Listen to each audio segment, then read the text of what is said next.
Then put your little hand in mine.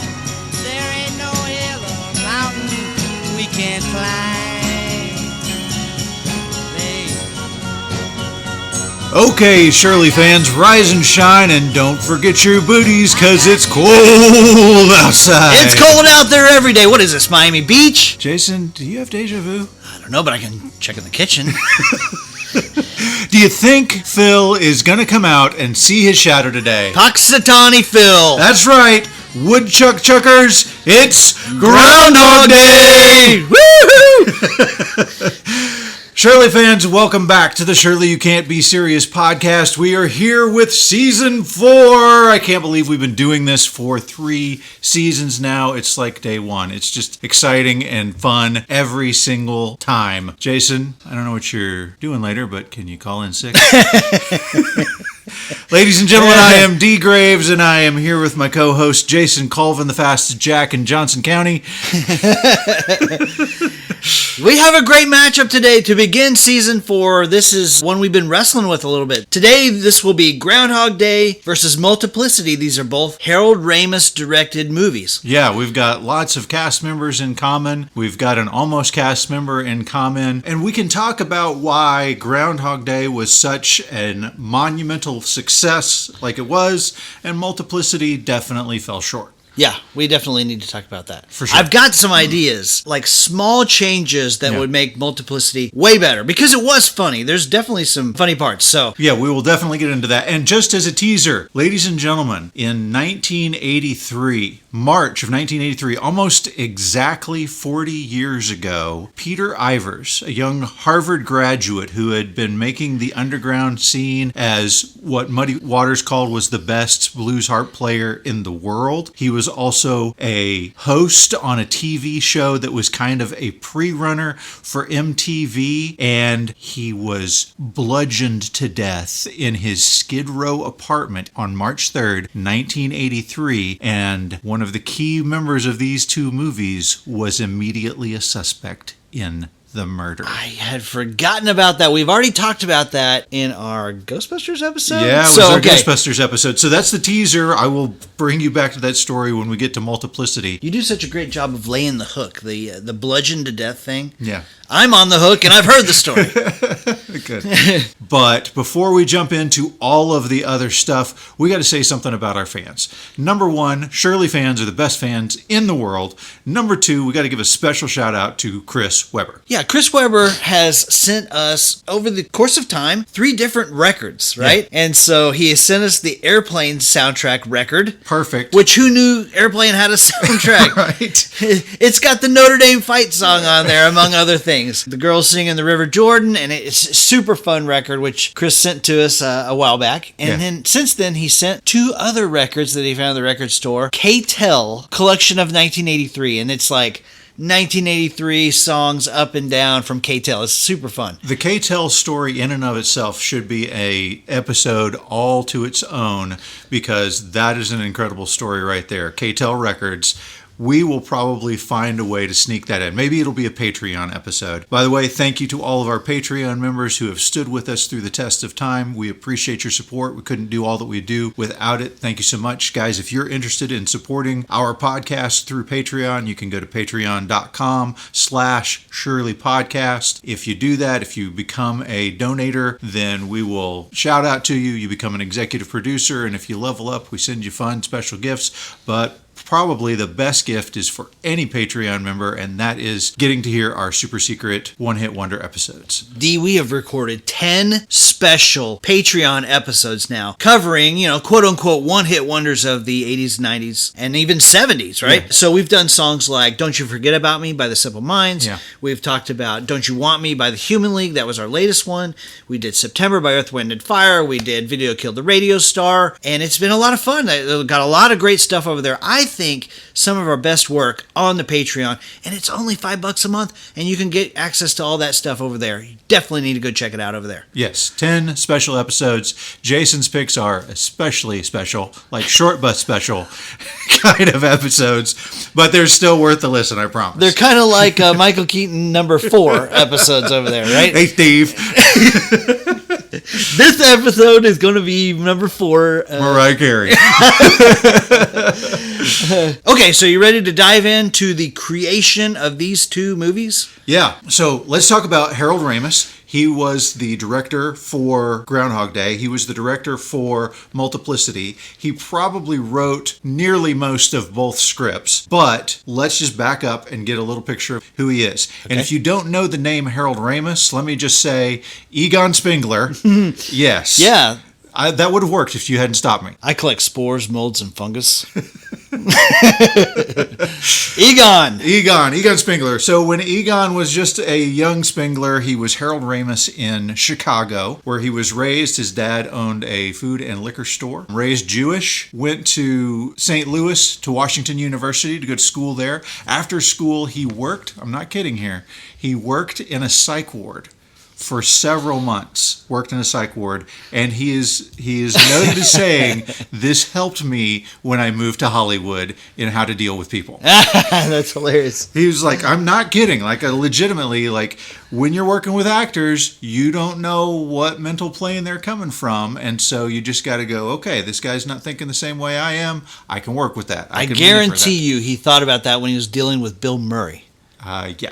Okay. And he dealt with Bill Murray from the beginning, but let's not get ahead of ourselves here. Sorry. All right, so he went to the Washington University in St. Louis, worked at the psych ward, came back to Chicago, started teaching inner city kids at a high school there, but then also was doing stuff in like guerrilla TV, like TV, and became a joke editor for Playboy magazine, and then he started working for the Second City Improv Group. And so through all of this, you know, he's teaching, but he's got his love for entertainment and improv, and obviously Second City is something that later becomes Second City TV. So he does more TV stuff. He gets asked to come write for Saturday Night Live, but doesn't want to do that, sticks with SCTV, and ultimately starts working with Bill Murray, and they end up doing their first projects together. Yeah, so Harold Ramis wrote Meatballs, which starred Bill Murray. That came out in 1979. Yep. Ivan Reitman directed Meatballs. Right. And if you want a really cool crossover episode, we did a crossover with the guys on the Film Buy. One podcast on Ivan Reitman, it was Ghostbusters 2, and we kind of dive into this story a little bit. Absolutely. Check out Ghostbusters 2. Ivan Reitman is a fantastic story. I loved going into really that episode. Cool. And I always love doing stuff with Brad and Jeff, so it's perfect. Yeah. In 1980, Harold Ramis gets his first directorial movie, Caddyshack. Yeah, we talked about that one in our Caddyshack versus Happy Gilmore episode and the craziness that went on there. But Harold Ramis finally is, able to establish himself as the director of a high-quality movie. And then in 1981, he works with Bill Murray again for Stripes. Later on, in 1983, we're talking 40 years ago, he gets Chevy Chase in the movie Vacation. Yeah, we got that one coming up in the future in this season, where we're going to compare that one to The Great Outdoors, another comedy classic this featuring... summer, it's going to be great. Okay, so now, new guy to talk about. We've got a guy named Danny Rubin, right? Danny Noonan? No. Oh, that's Caddyshack. You do drugs, Danny? Every day. What's the problem?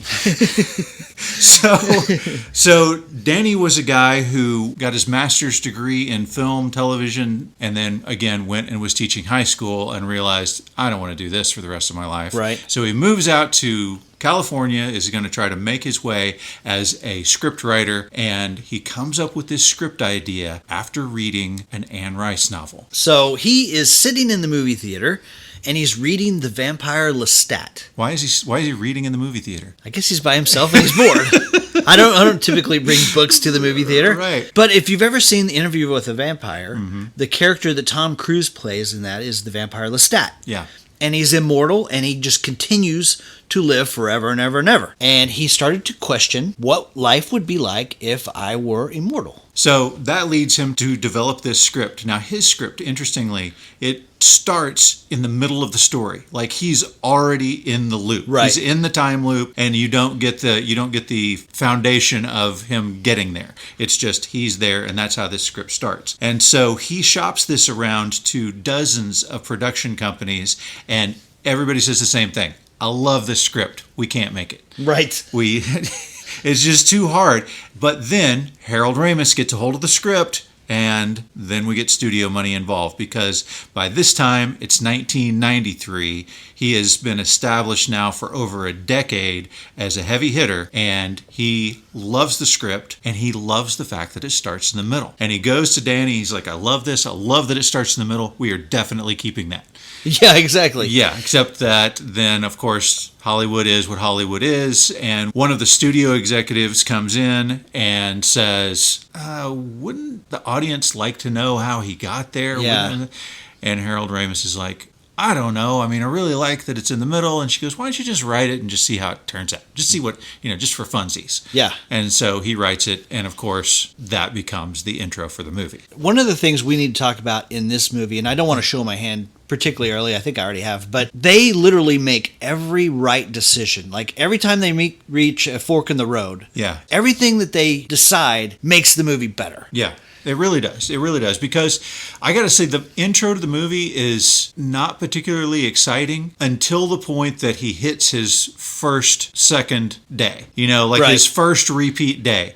And at that point, then it's fascinating. Yeah. Then it's like, what's going on here? And we needed to have that moment. But we also, the reason that the intro is important, not because the story is particularly great, but it establishes who Bill Murray's character is, who Phil is. Right. And he is the same guy from Scrooged just a few years earlier. We talked about this. He's Frank Cross, right? Yeah. By the way, Danny Rubin's script didn't start out as funny. No, it was much darker. It was much darker. One of the things that he and Harold Ramis talked about was the suicide attempts. Yeah. Because at some point, when you're stuck in this loop, dark things enter your mind. Absolutely. And this is interesting, and we'll talk about this when we get to kind of the production side of things, but this is something that follows the 3-act structure, but it also follows the 5 stages of grief, which is really interesting. It's not like any other script before it. Now, this script has become a trope in and of itself. I mean, this idea has happened over and over again in different iterations, but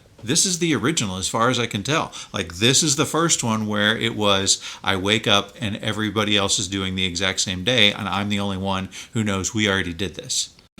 Right. And it's great in that how many times, in our 40s now, how many times have you just got up in the morning and thought, God, I feel like I'm doing the exact same thing and have been doing the exact same thing for years now. In our lexicon now, when you're like, I'm just stuck in Groundhog Day. Yeah. We all know what that means. Guys, we're releasing this on Groundhog Day 2023, right? Most people in the world don't know what that holiday is. It is a strictly American holiday, right?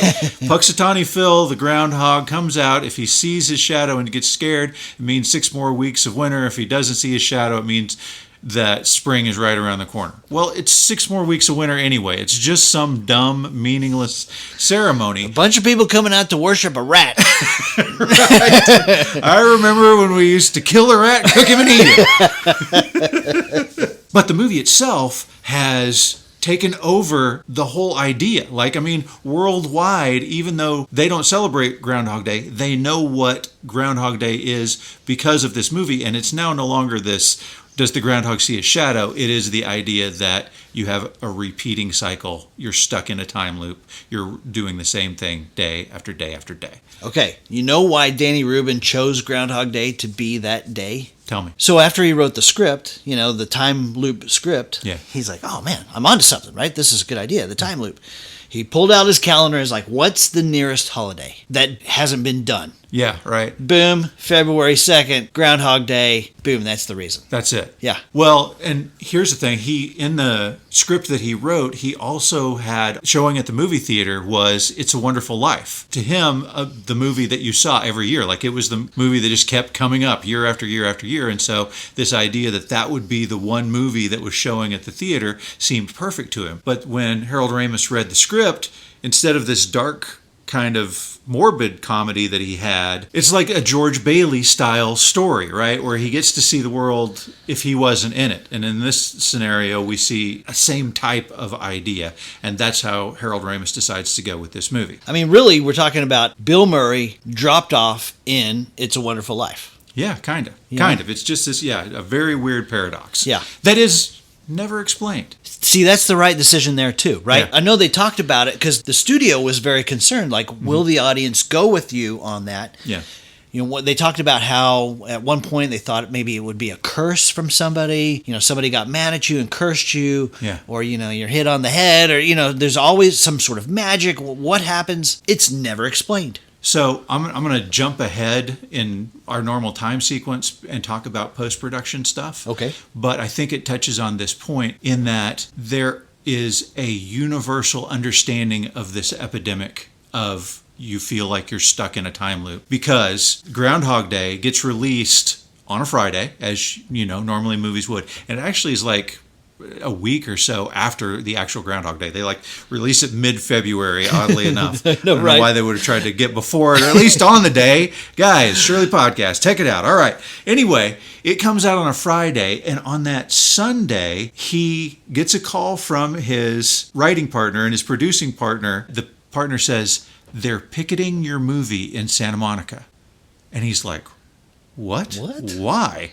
And he's like, well, they're not against the movie. He goes, what's going on? He's like, well, it's all of these Hasidic Jews, and they are walking around in circles with signs saying, are you living the same day over and over again? Now, I mentioned that Harold Ramis was raised Jewish, but this is kind of a Jewish thing. Like in the Jewish tradition, they start the Torah, reading the Torah on the same day every year, read the same verse. Like every Jewish practicing person is reading the same verses on the same day throughout the year. And so they have that repetition, and they've got that idea. Harold Ramis's mother-in-law is a Zen Buddhist, like lived in a commune Zen Buddhist community for like 30 years. And when she saw it, she's like, oh yeah, this is totally a Buddhist concept. Right. Yogis were calling him. The Christians were calling him, saying, hey, you've got, like, the Catholics were calling, saying, he's in purgatory. This is obviously, he hasn't done what's right enough, but not what's wrong enough. And so he's got to absolve himself. And you have this whole, in the Buddhist tradition, you have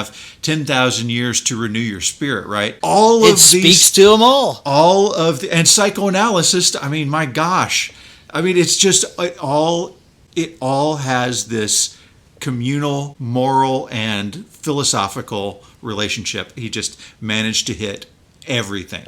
And so you don't need to know why, because everybody has it as their understanding. It's fascinating. I know they're thrilled about it. Yeah. But it just magically happened, and everybody identifies with it. Yeah, it's crazy. Exactly. Okay, so let's jump into Multiplicity. Doug, I'd like you to meet 4. I got a lot. That guy gave it to me. Right. Okay, so Groundhog Day came out in 1993. Multiplicity is just 3 years later, 1996, right? Right. And before I get there, back to Peter Ivers. Yeah, okay. So Peter Ivers, like I said, Harvard grad, incredible musician on the punk scene underground, seemed to be writing a lot of quality stuff, seemed to be a guy who was just on the fringes of becoming famous. And then mysteriously, he is murdered right in his own apartment. He had broken up with his girlfriend. He moved into this kind of rat-infested apartment next to Skid Row. Like, you know, I heard stories, you know, dead prostitute in the trash can kind of deals. Bad place to be, right, to begin with, right? And he was the type of guy who just inherently trusted people. But he was the host of this TV show called New Wave Theater. And that show was developed by a guy named Dave Jove. At some point, Peter Ivers tells Dave Jove, hey, I don't want to do this show anymore. And it's not too much longer than that Harold Ramis's wife starts calling people because she's a nurse. He hasn't shown up for his appointment. He's got an appointment with her, and he hasn't shown up, and this is completely unlike him. And so Harold Ramis's wife is the one who really kind of sets the alarm of, hey, where's Peter? Somebody needs to go check on Peter. Okay. And that's where they find him in his bed, so badly beaten, it looks like it was a gunshot to the head, but it wasn't. He was just beaten this badly, right? Wow. The police botch this investigation so much that to this day it is still unsolved. Like, they let all of his friends come into the apartment and wander around. Dave Jove literally collects his bloody sheets and takes them out of the apartment, and they never get investigated.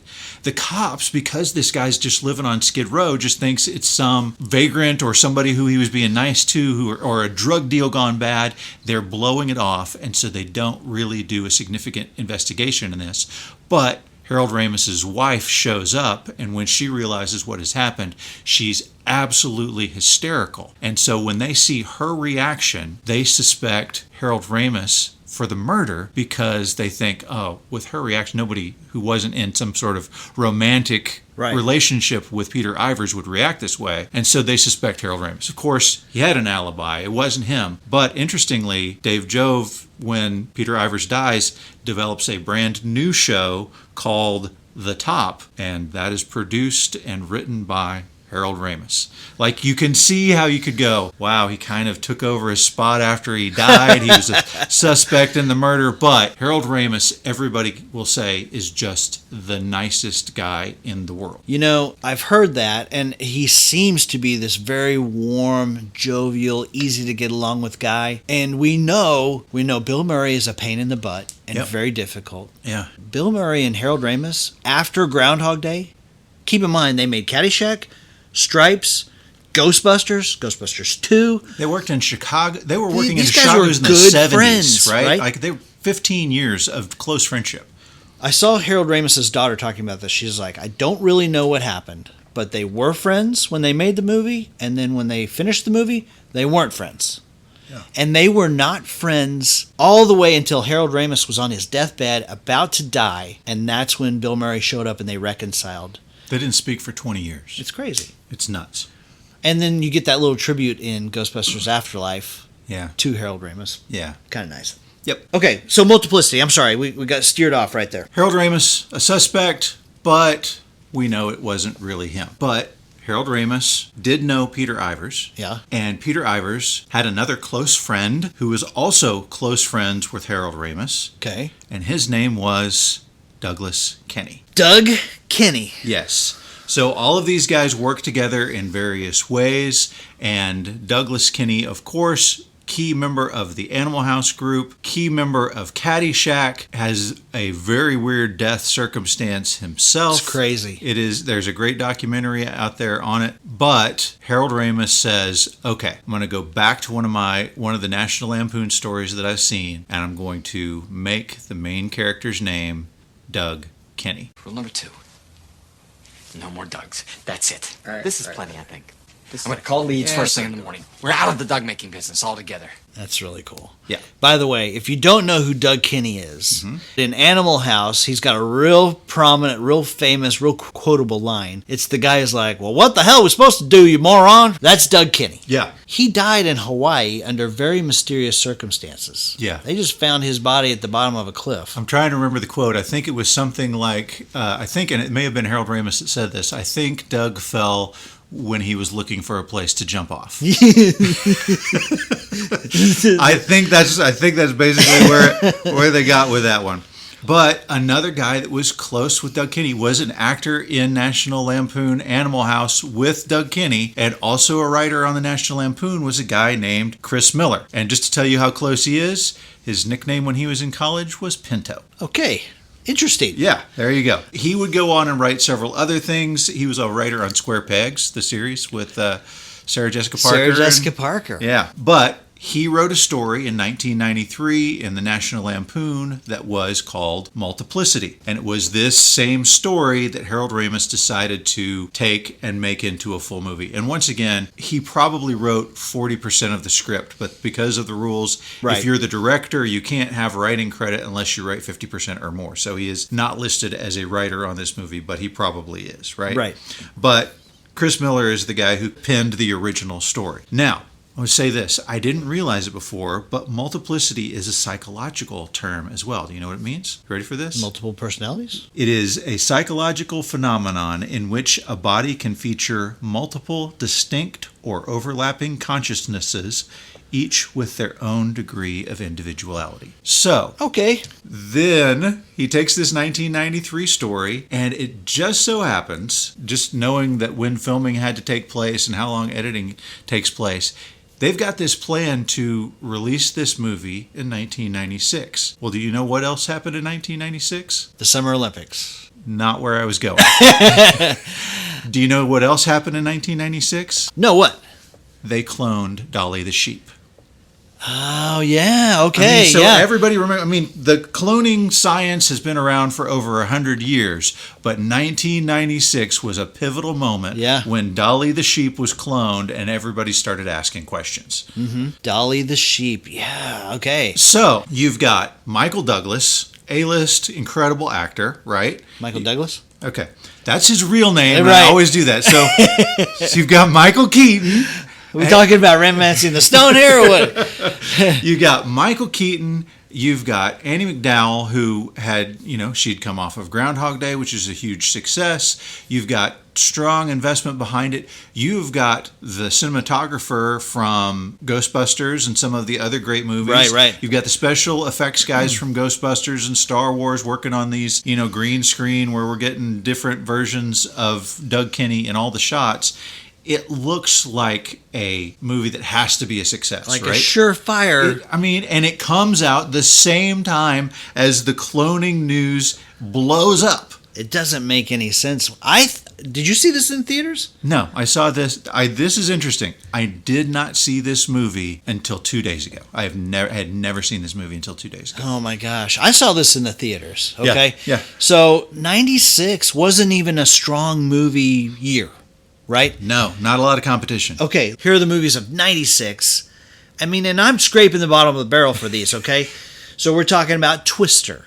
Yeah. And Mission Impossible. Yeah. The Rock, The Cable Guy, The Nutty Professor, Striptease. These are the best movies of 1996. Independence Day. I mean, these are not bad movies, but they're the best. Yes. Like, these are second best movies to any good year, right? Oh, yeah. I mean, The Rock is great, and Independence Day is kind of fun, but yeah, these are not, it's not like like 94 or something like that. Right. But Multiplicity, with a budget of $45 million, grossed $21 million globally. It's embarrassing. I don't get it. I don't either.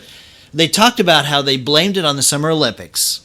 Yeah. The Summer Olympics? All of the other movies had the Summer Olympics to compete with against as well. That's not a reason, no. Seems like Ghostbusters did all right in 84, right? Yes, it did. Yes, it did. That's hilarious. The question is, if you saw the movie back then, do you still love it? Like, did you enjoy it back when you saw it? Yes. And have you seen it multiple times since I then? saw this movie in the theater, and I laughed my rear off. Okay. There are definitely funny parts. Yeah. Of course, I was in my 20s, and now as a mid-40s guy, I identify a little bit more with Doug Kinney about his everything in life being an emergency, and he's got to be here, and here. Yeah.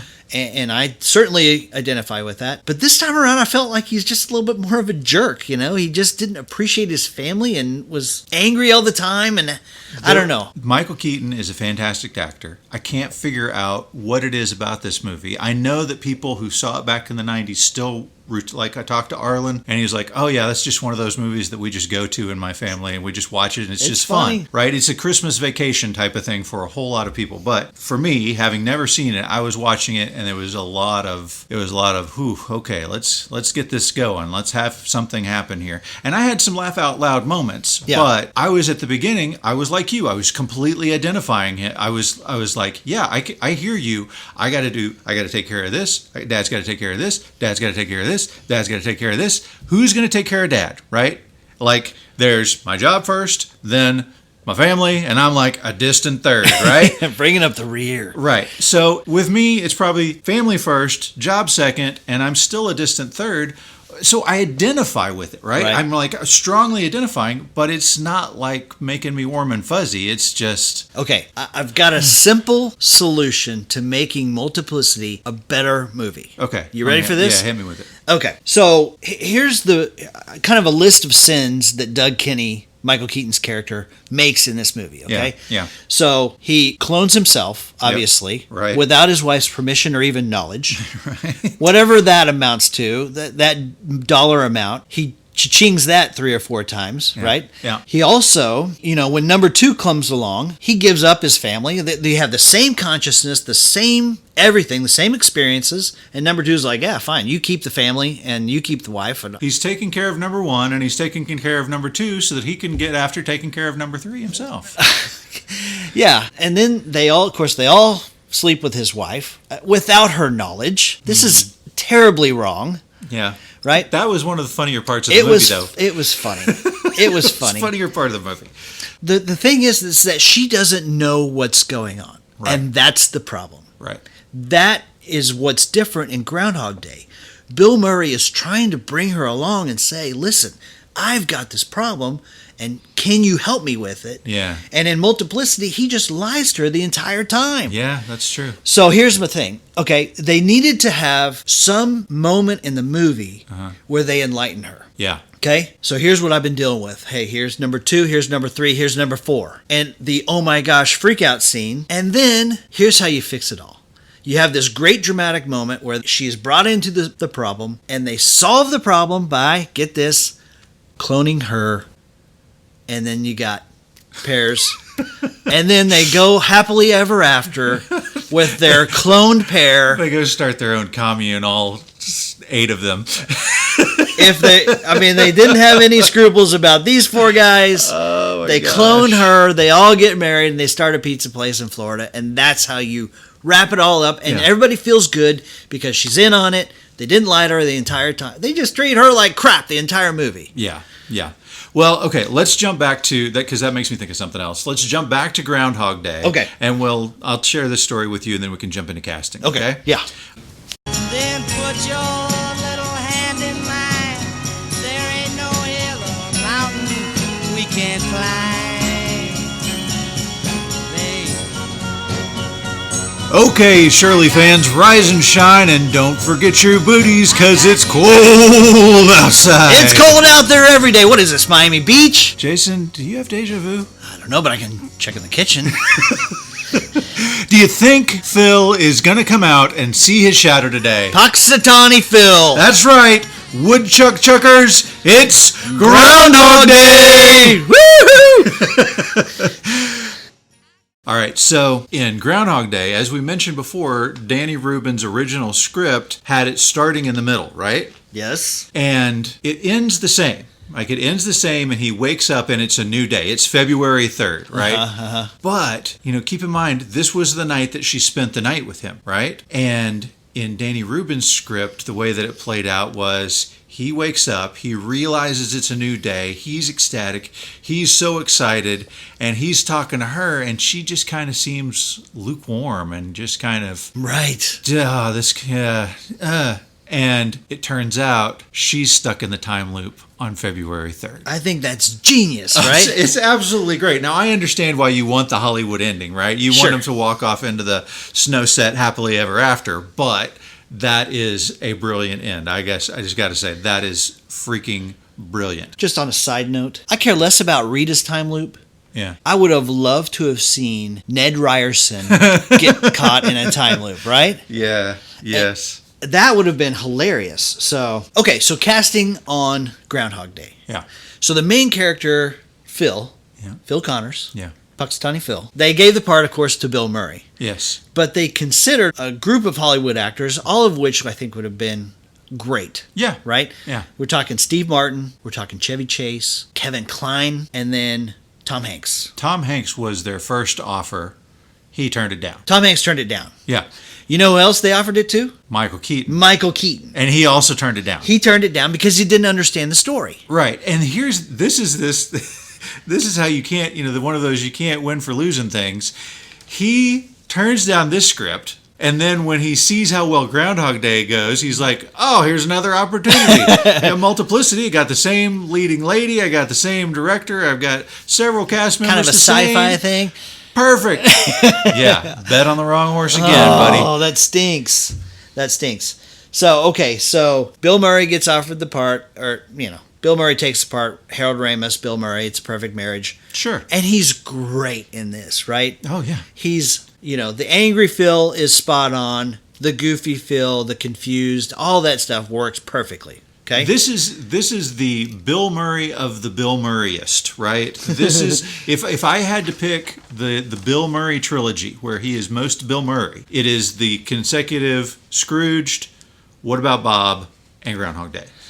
That is a that's good right there. Because he's basically the same guy in Scrooged and Groundhog Day, but he's still himself and goofy and obnoxious in a different way in What About Bob. We got to do What About Bob soon. Absolutely. Yeah. We didn't even really talk about the fact that the last episode from season 3 that we just finished was Scrooge versus Christmas Vacation. Yeah. So the part of Rita goes to Andie MacDowell. Yes. Did you hear who they wanted for this part? This is why I depend upon you. I do not look at casting because I know that you're going to tell me these things. I thought this was fascinating. Yeah. Okay, so they hired Andie MacDowell, who is sweet and genuine and cute. A great little Southern South Carolina accent. She's got that Southern accent, and she just is so sweet and nice that we all love her. And at times in the movie, we don't know really whether Phil deserves her or not.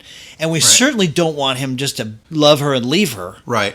As far as save the cat moments go, you don't have one for Bill Murray. You don't have one for Phil on this one, right? He is not lovable at the beginning. Right. Bill Murray is almost unavoidably likable. Right. But it's Rita who has the kind of save the cat moment because when you get introduced to her, she's playing with the green screen and like looking at her own floating head and floating hands because she's got the blue top on. Yeah. In that moment, her just being kind of innocent and silly, you fall in love with her right then, which is exactly what you needed. Yeah. So here's who they wanted for that. Yeah. Tori Amos. I heard that. How about that? I mean, they've got a similar look, but I mean, has Tori Amos been in anything? Can she Not act? that I know of. I don't know. I mean, she's cute, but yeah.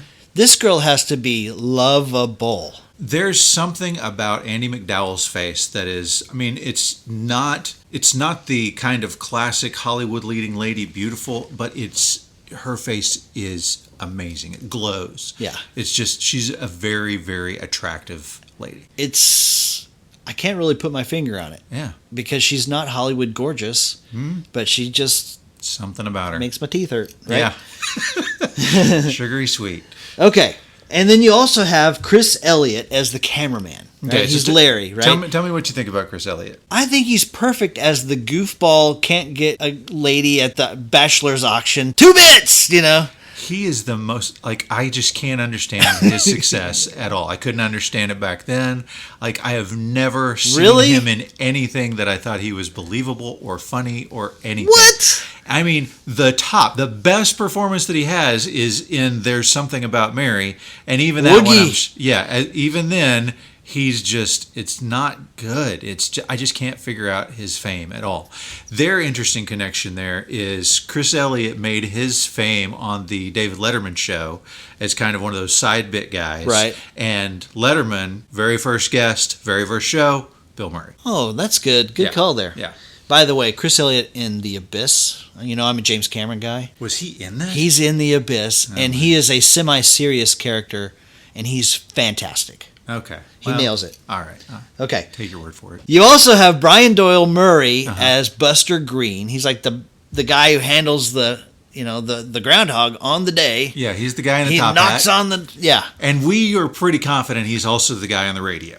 I definitely agree with you. I think he's one of the guys on the radio. And this one, I mean, that one I kind of got, but this one you said just before we started recording, and I think you're right. I haven't checked it out or anything, and I don't even know if it's available out there. But tell me who you think the second guy is. I think the other guy is Stephen Tobolowsky. Ned? Ned the head? Nita knows Ned? Ned Ryerson! Phil? Hey, Phil? Phil Connors? Phil Connors, I thought that was you. Hi, how you doing? Thanks for watching. Hey. Now, don't you tell me you don't remember me, because I sure as heck fire remember you. Not a chance. Ned! Ryerson! Needle Nose Ned the head? Come on, buddy. Case Western High. Ned Ryerson, I did the whistling belly button trick at the high school talent show. Bing! Ned Ryerson got the shingles real bad senior year, almost didn't graduate. Bing! Again! Ned Ryerson, I dated your sister Mary Pat a couple times till you told me not to anymore. Well? Ned Ryerson? Bing! Bing! Stephen Tobolowsky steals the show with Bill Murray in the same scene. I mean, this movie would not be the same movie without Ned Ryerson's part, right? Stephen Tobolowsky, he gets this part, and you tell me the story about how he gets hired. Okay, so he's in this movie. He's shooting this movie in Paris. Okay. California. Okay. Paris, California, Yeah, right? yeah. And it's one of those weird deals. He said this never happens, but he is put like in the Quality Inn with another actor, and it's like they're bunkmates. Okay. Like summer camp. Like they're sleeping in the same room. You know, there's your bed, here's my bed. He said at night they would just kind of lay there with the lights out and just kind of talk. Okay. Just like you do in summer camp. Right. So he became friends with this guy named Kurt Fuller, who's in this movie called Calendar Girl. Okay. And it's kind of the movie he shot before Groundhog Day, okay? Okay. So one day he had a day off and he went down. He had been contacted by Harold Ramis to audition for the part of Ned Ryerson. Right. So he goes down to the audition and he tells him, hey, okay, brace yourself. I'm going to go all in on this, right? Yeah, his quote was, "You may have to scrape me off the walls with a spatula." He said he even like examined Harold Ramis's zipper, right? Well, that's what you told me. You like he adjusted his zipper Yeah. as he's doing the bit, right? You got your zipper all the way up there. Hey, you know what you need? More life insurance, right? So he did this fantastic audition, right? Yeah. And so he goes back the next night. Of course, he goes back to the Quality Inn, and he's with his buddy, Kurt Fuller. Mm-hmm. And they're sitting there, and this is after the audition, and Kurt Fuller says, so, do you have anything coming up? Stephen Tobolowsky's like, every actor hates to hear, yes, I do, right? Like, I got stuff coming. Uh-huh. Because it's always hard to get stuff. Yeah. And so he's just laying there, he's like, nope, nothing coming, right? Right. And so he says, what about you? And so Kurt Fuller says, yeah, I've got this part that was written just for me. It's in the Harold Ramis movie called Groundhog Day, and I'm playing Ned Ryerson.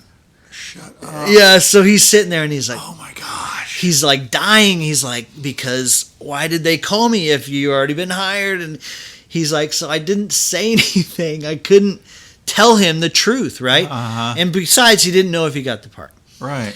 So like a couple days later, he realizes, I got this part. I got the part of Ned Ryerson. I stole it from this guy. From his bunkmate. From his bunkmate. Uh-huh. And of course, they call Kurt Fuller and say, you're out. And he said, well, who got it? And he says, Stephen Tobolowsky. Oh no. And he's furious with him. Yeah. His bunkmate. What are the odds, right? Right. So here's the deal. At the premiere, Stephen Tobolowsky goes to the movie. Andie MacDowell is his date because she doesn't want a million guys to hit on her, so she hangs out with him. Okay.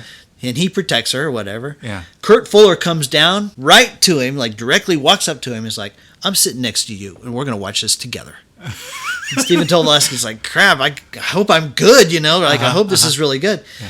And so they watch it. He doesn't say anything. When they walk out, the guy says, I'm still mad you stole that. He goes, but at least you did a good job. That is great. And Steve Tobolowsky has probably played that same type of guy as just that side character in so many different things. If we have any Glee fans out there, there's an episode that has Josh Groban in it. Okay. And Stephen Tobolowsky plays this like he's a member of a barbershop quartet kind of deal. And he is also like an obsessive fan of Josh Groban. And so my kids routinely, when they don't like something that is being said, they'll say this. And this is a quote from Stephen Tobolowsky in this Glee episode. He's talking about Josh Groban is going to be there, and one of the other barbershop quartet guys is like, who's Josh Groban? He's like, who's Josh Groban? Kill yourself.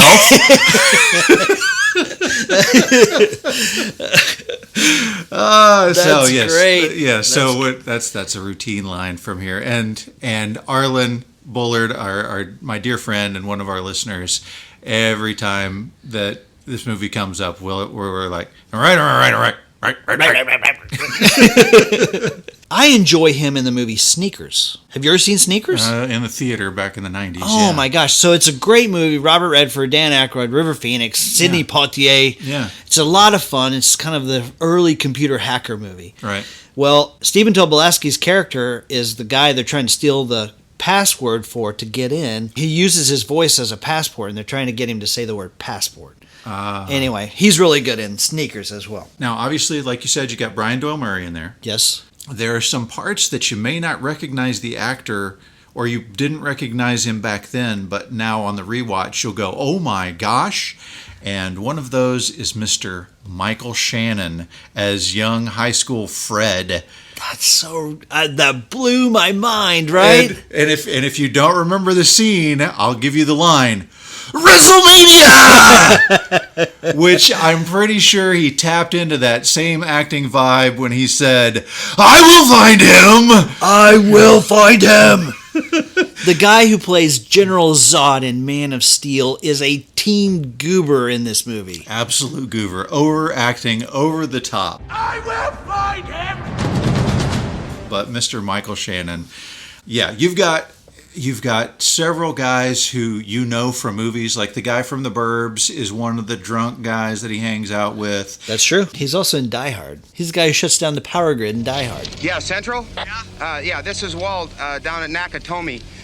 Say, listen, would it be possible for you to turn off Grid 212?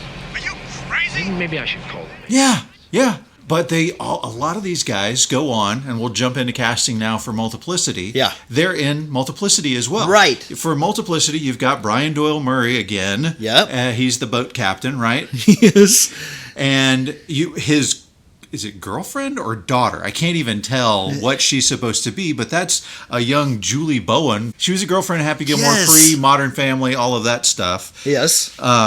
Beautiful lady, and so she's just so cute back then. But then you've also got the lady who's the waitress in Groundhog Day is the lady when he comes to take the pictures, comes to take the ballerina pictures. She's the receptionist. She's like, yeah, did you not get the call? We rescheduled that to next week. And he's like, no, you're taking the pictures today. She's like, no, we're taking them next week. He's like, no, you're taking them. Right. Find a photographer. Right. Yeah. So same actors there. So you got a lot of crossover. And then you have some crossover from Ghostbusters 2. Yes. So you've got the actor Harris Yulin, and he plays Dr. Leeds in Multiplicity. Right. He plays the judge at the beginning of Ghostbusters 2, who's like banging the gavel, going to sentence the Ghostbusters to like 20 years hard labor. Yeah. And then, of course, the ghosts pop out. Right. He also was on an episode of Frasier. I always remember him from this. He was a mob boss on Frasier. Oh, okay. Somebody should do a podcast on Frasier. I don't think that's a good idea. Also, you've got Richard Masur. He's like Doug's boss in Multiplicity. Oh, right. Yes. The guy from The Thing. Yes. Yeah. The guy who handles the dogs in Yep. The Thing. Yeah. Of course, he gets shot by Kurt Russell like 20 minutes into the movie, but... I guess he wasn't an alien. I guess that makes you guilty of murder. That's right. Yeah. That's right. I mean, he's totally wasted in Multiplicity. Right. And then, of course, you've still got Andie MacDowell, same female lead in this one. And you've got Glenn Shaddix. Oh, yes. I know you're looking confused right now. You remember Beetlejuice? Yeah. The fat, sort of effeminate guy who's like the real estate guy or whatever. Or art dealer or whatever he is. He's the building inspector in Multiplicity. That's right. Yeah. That's right. Both, of course, with Michael Keaton in them. You also have Eugene freaking Levy. Vic! The guy who is habitually late and habitually, like, his very first scene is, what, you don't like the job? Oh, I think you're doing a great job. It's the wrong driveway. Right. So the name of his company is Dependable Concrete. Right. He's not dependable at all. And then dependable is spelled Dependible. He spells the word wrong in his company name on his truck. Oh my gosh! You gotta have if you're hurting for comedy a little bit, you gotta throw Eugene Levy in there, and you're gonna be in good shape. They waste him as well. Could have been more useful for sure. By the way, you also I don't know the guy's name. Yeah, but he plays Q in Star Trek Next Generation. Oh, right, as the kind it's of like his obnoxious rival partner. Yeah, and he puts him in the port when he goes into the porta potty. He has the forklift come and take it away. Yeah, that's right. I know somebody who actually did that to somebody. Not to use a forklift, but like locked a guy in the porta potty and then turned it over. Not cool. No, he had it coming though. Same as Q. Okay, then funny. Q. And then we can't forget Ann Cusack, the lesser-known Cusack sibling. Not Joan, not John. Right. Yeah, there is a third Cusack sibling, and her name is Anne. Who does she play? She's like the love interest for number 2, right? He's in the restaurant She's with. the girl at the restaurant? Yes, yeah, who he works with, who he flirts with, and all that other stuff, yes. So I watched a behind-the-scenes making of thing where she was narrating. Yeah. And I'm looking at her and going, that looks like Joan Cusack, but that's not Joan Cusack. That's exactly, you were right on both counts. Yes. Who the heck is Anne Cusack? Yeah, that's right. Yeah. By the way, the restaurant scene where number 2 and number 1 see each other and with different girls, hilarious. Yeah. I laughed my butt off in the movie theater at that scene. Yeah. Then they get switched. Great comedy. Fun times. Good. Okay, so that does it for casting. Guys, come back next week and we're going to talk about production, reception, all of those wonderful things. Thank you so much for tuning in. Be sure and hit that follow button. Be sure and hit that subscribe button so you catch all of the fascinating stories next week. That's right. Thank you for joining us on Groundhog Day.